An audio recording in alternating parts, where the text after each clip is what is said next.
Hello students, welcome to my channel. So student, जैसा कि आपके बीए फर्स्ट ईयर के सेकेंड सेमेस्टर में जो आपका मध्यकालीन इतिहास है, मेडिवल हिस्ट्री जो है आपका, उसका सिलेबस मैंने अपने चैनल पर अपलोड कर दिया है। उसके अलावा स्टूडेंट्स, मैंने आपकी पूरी क्लास स्टार्ट कर दी है मध्यकालीन इतिहास की, जिसमें मैं आपका एकदम सीरियल वाइज से आपका एक एक यूनिट पूरा नोट्स के साथ अच्छे से समझाकर कंप्लीट करवा रही हूँ। तो आपका यूनिट नंबर 1 और 2 मैंने पूरा कंप्लीट करवा दिया है और आज का वीडियो आपके यूनिट नंबर 3 का पार्ट 2 है, जिसमें आप हुमायूं के बारे में आज पढ़ेंगे। तो देखिए स्टूडेंट्स, हुमायूं जो कि बाबर के पुत्र थे, बाबर के मृत्यु के बाद ये दिल्ली के शासक बनते हैं।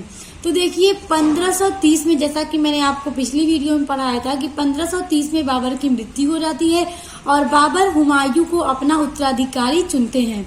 तो 1530 ईस्वी में हुमायूं गद्दी पर बैठते हैं और 1540 ईस्वी तक शासन करते हैं।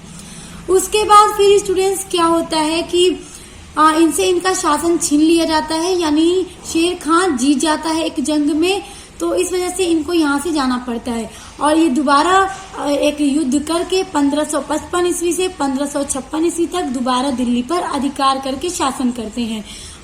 तो वही आज की वीडियो में आप पूरा डिटेल से पढ़ेंगे कि 1530 से लेकर 1556 तक हुमायूं का जीवन कैसा था, इन्होंने कौन कौन से युद्ध लड़े, जिनसे रिलेटेड क्वेश्चंस आपके एग्जाम में पूछे जाएंगे। तो चलिए स्टार्ट करते हैं। देखिए, हुमायूं का पूरा नाम था नासिरुद्दीन मोहम्मद हुमायूं। एक एक चीजें आप स्टूडेंट्स देखते रहिएगा, नोट डाउन करते चलिएगा, क्योंकि सभी चीजें इंपॉर्टेंट हैं।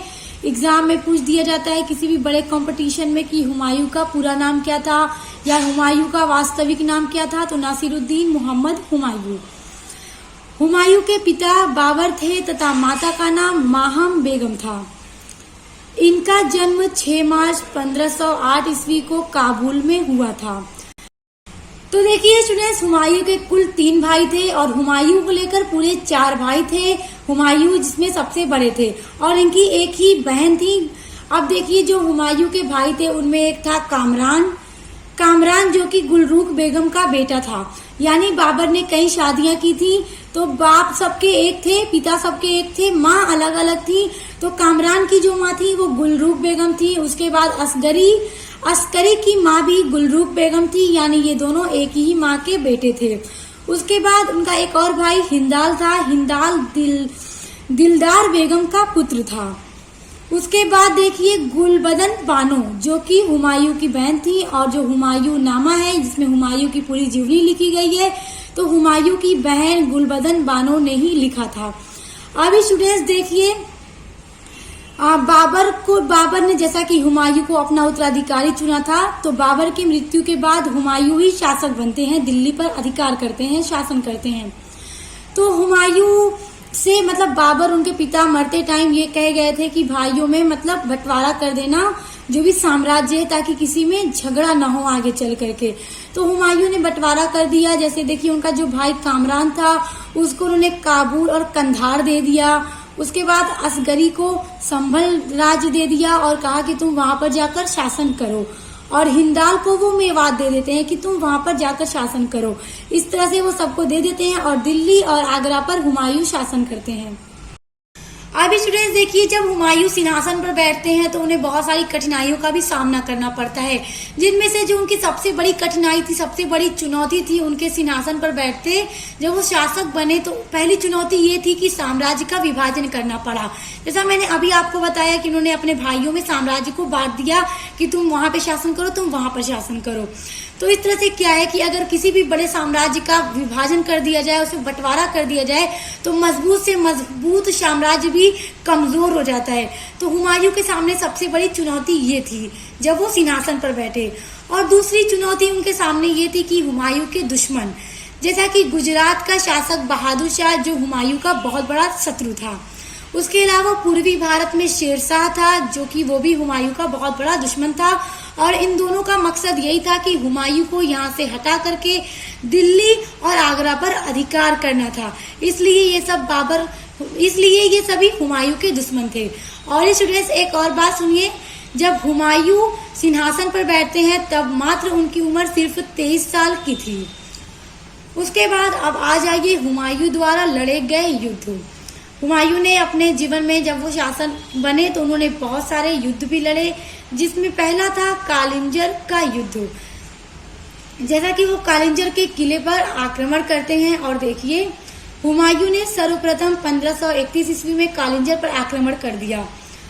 तो जहाँ का शासक रुद्रदेव था, प्रताप रुद्रदेव, तब कालिंजर का शासक था। तो उन्होंने जब कालिंजर पर आक्रमण किया तो वो तो बाहर पूरे देर तक डेरा डाले रहे, बहुत समय तक वो वहां पे डेरा डाले रहे, आक्रमण भी किया, लेकिन हुमायूं ने पूरी तरह से स्टूडेंट्स वहां पर आक्रमण नहीं किया। फिर उन्होंने क्या किया कि संधि कर ली। देखिए कालिंजर से धन और क्षतिपूर्ति प्राप्त करके संधि कर ली और हुमायूं वापस आ गया। यानी उन्होंने उस पर कालिंजर पर आक्रमण तो किया था, लेकिन पूरी तरह से न करे कि विजय हो जाए, मतलब हुमायूं की यहाँ पर विजय नहीं होती है, बल्कि उसके बदले वो संधि कर लेते हैं। वहां का जो शासक था रुद्रदेव, मतलब हुमायूं को बहुत सारा धन देता है और क्षतिपूर्ति मतलब उन्हें जमीन भी देता है। तो ये सब पा करके हुमायूं को ये लगता है कि मुझे वापस चले जाना चाहिए और वो खुशी से वापस चला जाता है, जहां पर हुमायूं की बहुत बड़ी गलती होती है, उसे ऐसा नहीं करना चाहिए था। यही सब चीजें उसके सामने थी कि उसने बहुत मजबूत साम्राज्य न खड़ा कर पाया, जिसकी वजह से उसे हार जाना पड़ता है। और कहा जाता है स्टूडेंट्स, इतिहास में ये भी कहा जाता है कि यही सारी गलतियां थी कि हुमायूं जब भी युद्ध पड़ जाता तो वो संधि कर लेता था। तो उसका जो व्यक्तित्व था इसी तरह का था कि वो दिमाग पूरी तरह से नहीं लगा पाता था और संधि करके वापस आ जाता था।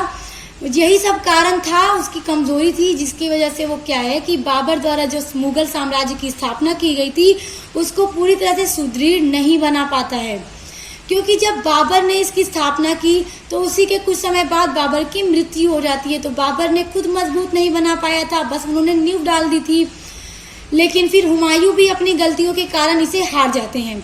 उसके बाद देखिए हुमायूं द्वारा जो दूसरा युद्ध हुआ था वो देवरा का युद्ध था। इस युद्ध में हुमायूं एवं अफगान का जो शासक महमूद लोदी था उनके बीच ये युद्ध लड़ा गया था। जो महमूद लोदी था वो इब्राहिम लोदी का भाई था। तो हुमायूं और महमूद लोदी के बीच में यह युद्ध 1532 ईस्वी में लड़ा गया था। इसमें भी हुमायूं की जीत हो जाती है, मतलब इस युद्ध में हुमायूं जीत जाते हैं। उसके बाद चुनारगढ़ की विजय। अब देखिए 1532 ईस्वी में हुमायूं और शेर खां के मध्य युद्ध हुआ। हुमायूं चुनारगढ़ को शेर खां से छीनना चाहता था, पर संधि हो गई। अब देखिए इस युद्ध, ये जो चुनारगढ़ का युद्ध था, पहले तो इस युद्ध इसके ऊपर जब हुमायूं ने आक्रमण किया, ये युद्ध शेर खां और हुमायूं के बीच में हुआ था। शेर खां वही है स्टूडेंट्स जिसे अब आप भारत के इतिहास में शेरशाह सूरी के नाम से पढ़ा जाता है। इसे शेर खां की उपाधि तब मिली थी जब इसने शेर को मार डाला था अपने मालिक की जान बचाने के लिए, तब इसे शेर खां की उपाधि दी गई थी। तो देखिए जब ये युद्ध लड़ा गया था 1532 ईस्वी में तो संधि हो जाती है, मतलब हुमायूं फिर यहाँ पे युद्ध नहीं जीत पाता है, वो फिर से संधि कर लेता है। और फिर देखिए क्या होता है कि शेर खां ने अपने बेटे कुतुब खां को हुमायूं की सेवा में भेजा। यानी शेर खां शेरशाह सूरी का जो बेटा था कुतुब खान, तो शेरशाह ने अपने बेटे को हुमायूं की सेवा में भेज दिया और संधि हो गई। अब देखिए स्टूडेंट्स, यहाँ पर हुमायूं की बहुत बड़ी गलती थी। उस टाइम हुमायूं अगर चाहता तो आक्रमण करके चुनारगढ़ पर विजय प्राप्त कर सकता था, लेकिन संधि कर ली, क्योंकि यहाँ पे जब ये टाइम था 1532 ईस्वी में शेरशाह अभी पूरी तरह से मजबूत नहीं था। तो हुमायूं के जीतने के चांसेस थे, मगर फिर भी इसने ये गलती की और क्या है कि हार जाता है, संधि कर लेता है।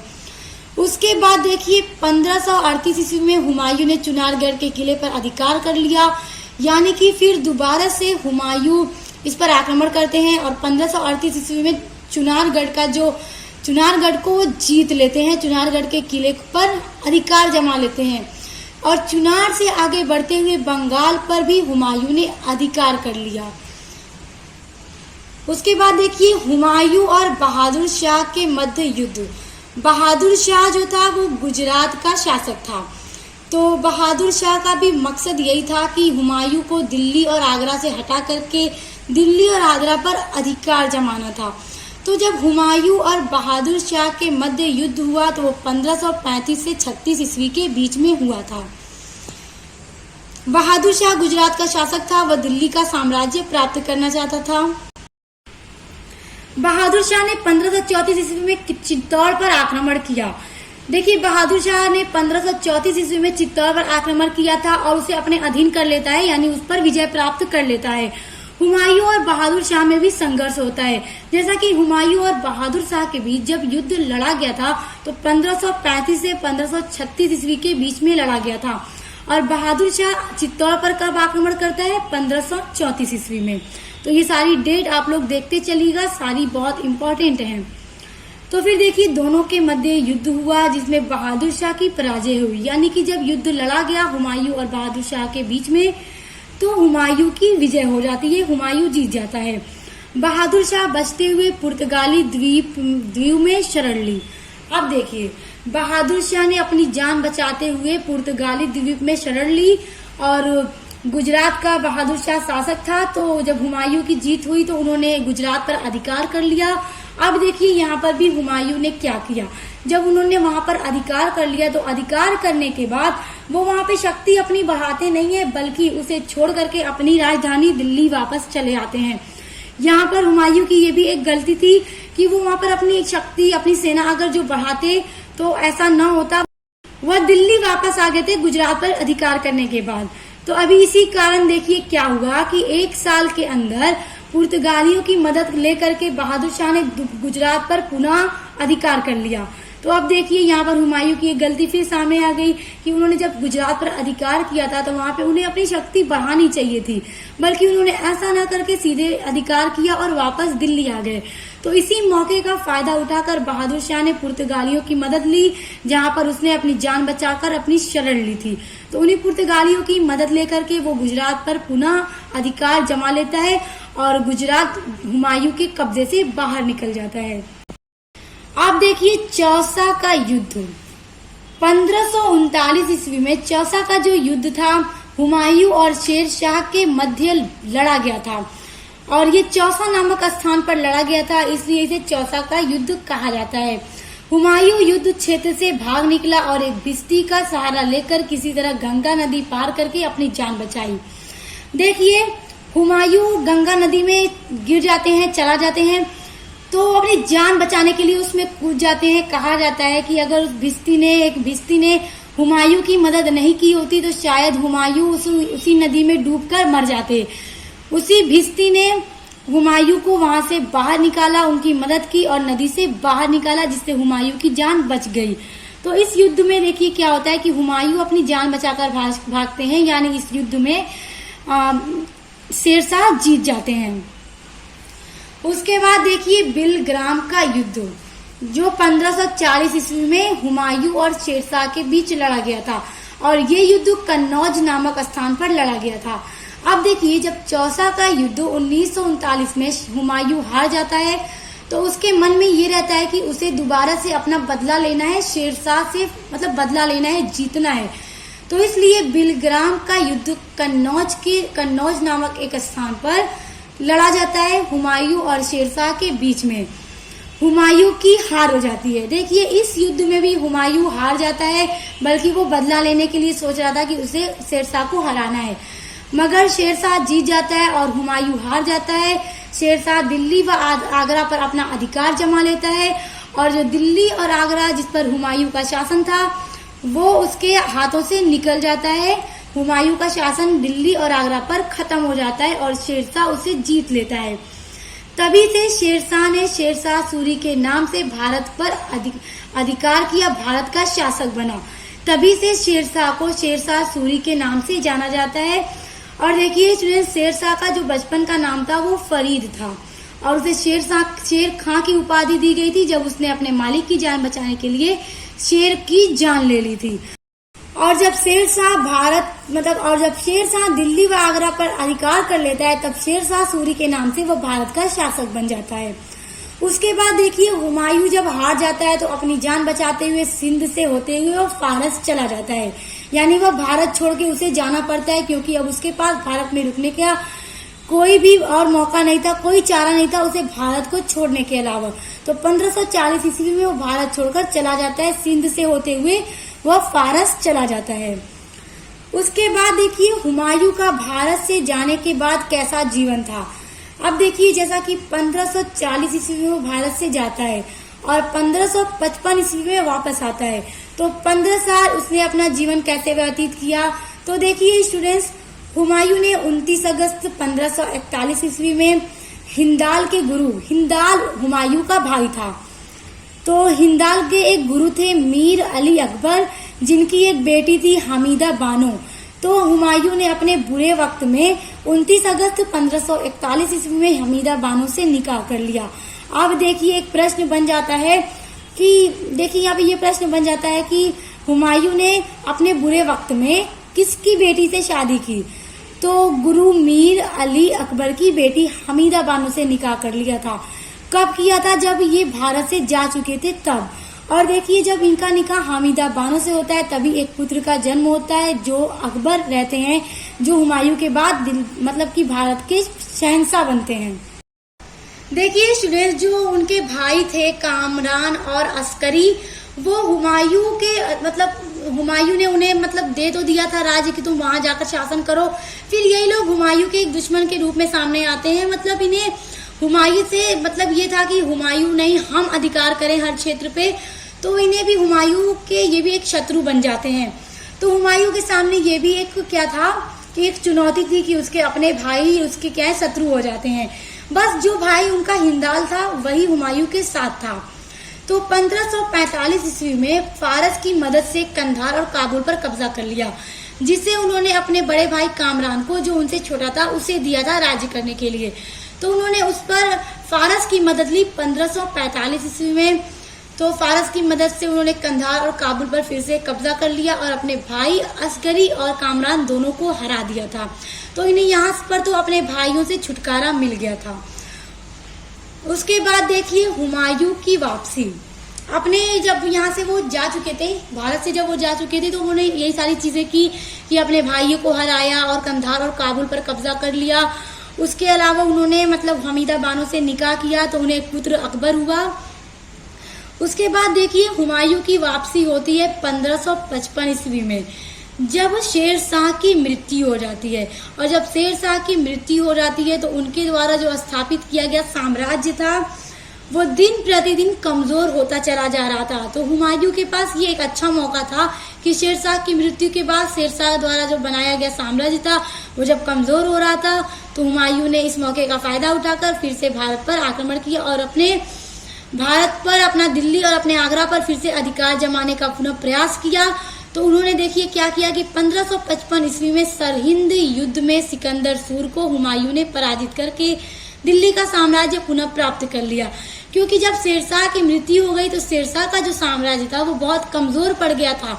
तो जब भी कोई साम्राज्य कमजोर पड़ता है तभी आक्रमण करके उस पर कब्जा करने का मौका अच्छा होता है।